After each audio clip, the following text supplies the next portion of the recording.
Bendito seja o Deus e Pai de nosso Senhor Jesus Cristo, que nos abençoou com toda a bênção espiritual nos céus em Cristo. Pois antes do início do mundo, Ele nos escolheu em Cristo para sermos santos e irrepreensíveis diante dele no amor. Meu amado irmão, minha amada irmã,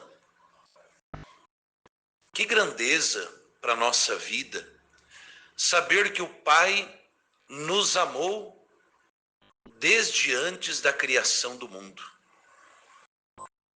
Como nos recorda Santo Afonso Maria de Ligório, desde que Deus é Deus, Ele já me amava. E para nós é um motivo de muita esperança, porque embora nós sejamos pecadores, e pecadores redimidos pelo sangue de Cristo,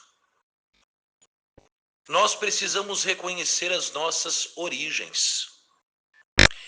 E hoje, este trecho da carta de São Paulo aos Efésios, capítulo 1, versículos de 3 a 11, nos diz aonde está o nosso cordão umbilical. Onde está a nossa fonte?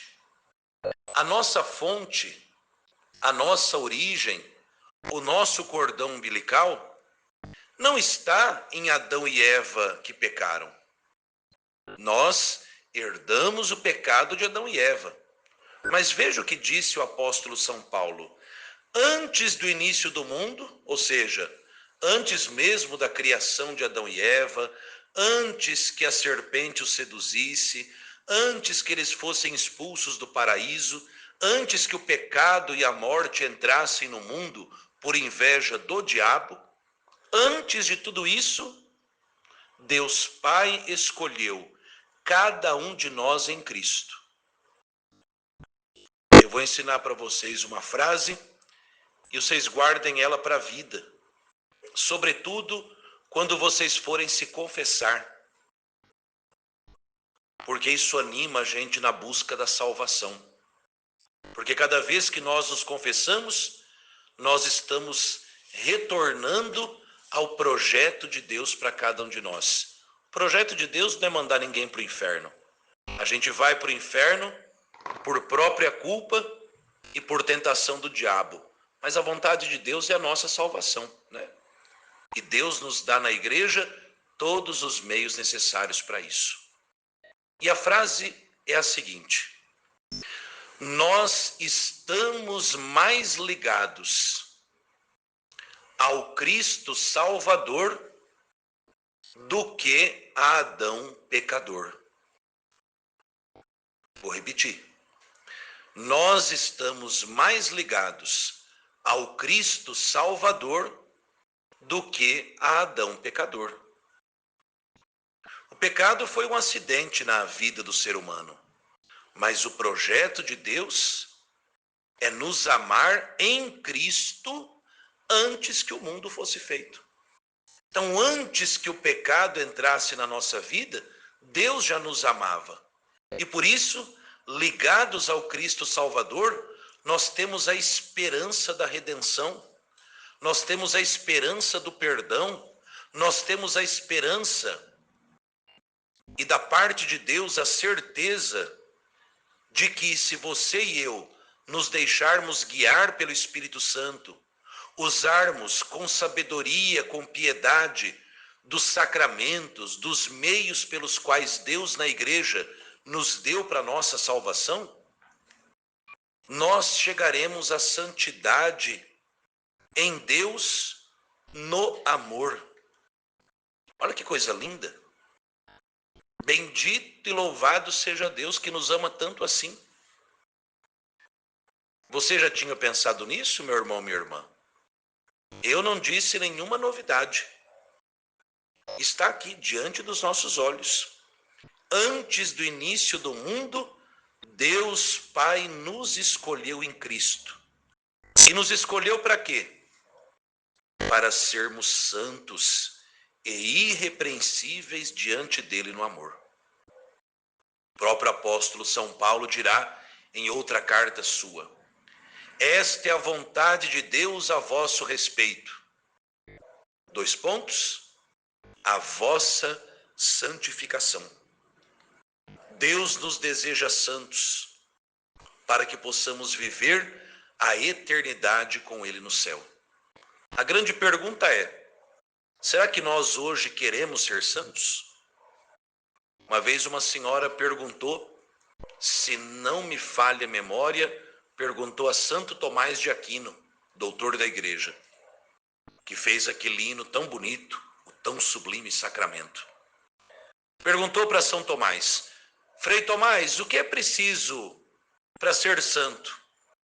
E ela esperava que Santo Tomás desse um sermão para ela. Santo Tomás virou para ela e disse assim: para ser santo, basta querer. Olha que coisa simples. Basta querer. E aí está o grande problema, talvez, nosso hoje. Será que nós, cristãos do século XXI, queremos ser santos? Muita gente quer fazer parte da igreja como se ela fosse um clube. Vai lá uma vez por semana, participa da missa como se fosse uma reunião, pica lá o seu cartão, se encontra com seus amigos e depois vive uma semana inteira como pagão. Não. O cristão é chamado à santidade. E a santidade deve ser buscada, amparados pela graça de Deus, sem a qual nada somos e nada podemos, todos os dias da nossa vida. Na escuta diária da palavra de Deus, na vivência dos sacramentos, sobretudo da Eucaristia e da confissão, no amor e devoção a Nossa Senhora, na prática do bem, da caridade, das obras de misericórdia, buscando o caminho do céu, fugindo das tentações. Deus deseja a nossa santidade, que nós também desejemos, porque esta é a vontade de Deus sobre nós antes que o mundo fosse feito. Porque antes do início do mundo, o Pai nos escolheu em Cristo para sermos santos diante dele no amor.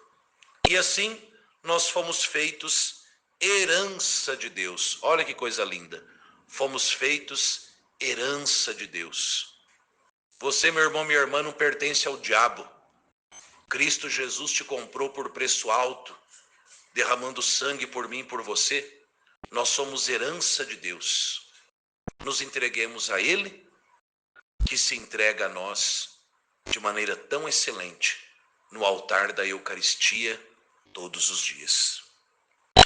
Prossigamos, meu irmão, minha irmã, a nossa meditação para que nós possamos compreender a grandeza do amor de Deus por nós. Nesse livro bonito, O Combate Espiritual e o Caminho do Paraíso, no seu capítulo 25. Quem tem o coração inquieto está exposto a diversos golpes dos inimigos e não poderá, naquele estado, ver bem qual é o verdadeiro caminho da virtude. Ao nosso inimigo, sobremodo, aborrece essa paz, odiando-a como a um lugar onde habita o Espírito de Deus, para aí operar grandes coisas. E por isso, muitas vezes nos sugere, com inspirações amigas, desejos de boa aparência, para que percamos a nossa tranquilidade de alma. Mas o engano pode ser reconhecido não somente pelos sinais já explicitados, como por inquietarem o nosso coração. Para fugires de tamanho perigo, quando a sentinela der rebate de algum novo desejo, não lhe abras a entrada do coração sem primeiro apresentá-lo a Deus, com ânimo indene de qualquer vontade. O que é um ânimo indene? Te veio um pensamento, te veio um desejo? Nem ame e nem odeie esse desejo. Apresente a Deus, fala: Senhor, isso é teu. Eu posso receber ou não? Então, o ânimo indene significa é neutro. Surgiu um pensamento, surgiu um desejo, oferece ele a Deus e deixa Deus fazer a obra. De qualquer vontade. Dirás ao Senhor a tua cegueira e ignorância, e pedirás com insistência que te ilumine e te faça ver se o novo desejo vem dele ou do adversário. Recorre também, se puderes, ao juízo do teu padre espiritual. Como é importante a prática da confissão frequente e da direção espiritual, viu, minha gente? Se você tem o péssimo vício de passar tanto tempo sem se confessar, cuidado, você está se expondo demais ao perigo. Procure a confissão frequente. Mesmo provado que o desejo vem de Deus, antes de lhe atenderes, mortifica a tua demasiada vivacidade, porque então, precedida por tal mortificação, a obra será muito mais grata ao Senhor do que se fosse feita com a avidez dos sentimentos naturais. Muitas vezes a mortificação agradará a Deus mais do que a própria obra, afastando de ti os desejos maus e não realizando os bons, senão depois de reprimir os movimentos naturais, possuirás a paz e gozarás de calma na rocha do teu coração. Para conservá-lo em completo sossego, é necessário ainda que o defendas de certos remorsos interiores que algumas vezes vêm do demônio, embora, se te acusam de alguma falta, pareçam vir de Deus. Pelos frutos conhecerás de onde vem. Não precisa nem muita explicação, mas só faço essa distinção na vida espiritual, é importante.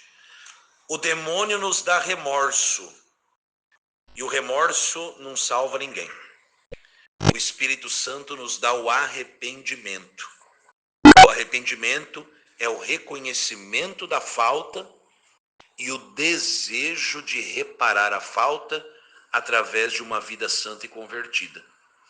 Que nós possamos ter esta sabedoria de apresentar a Deus tudo aquilo que surge na nossa vida e permitir que Deus nos revele, nos mostre na oração e no discernimento se aquilo que nos sugere o pensamento ou as ocasiões vem de Deus ou não vem. Que Nossa Senhora, ela que é a sede da sabedoria, coloque juízo na nossa cabeça e sabedoria no nosso coração.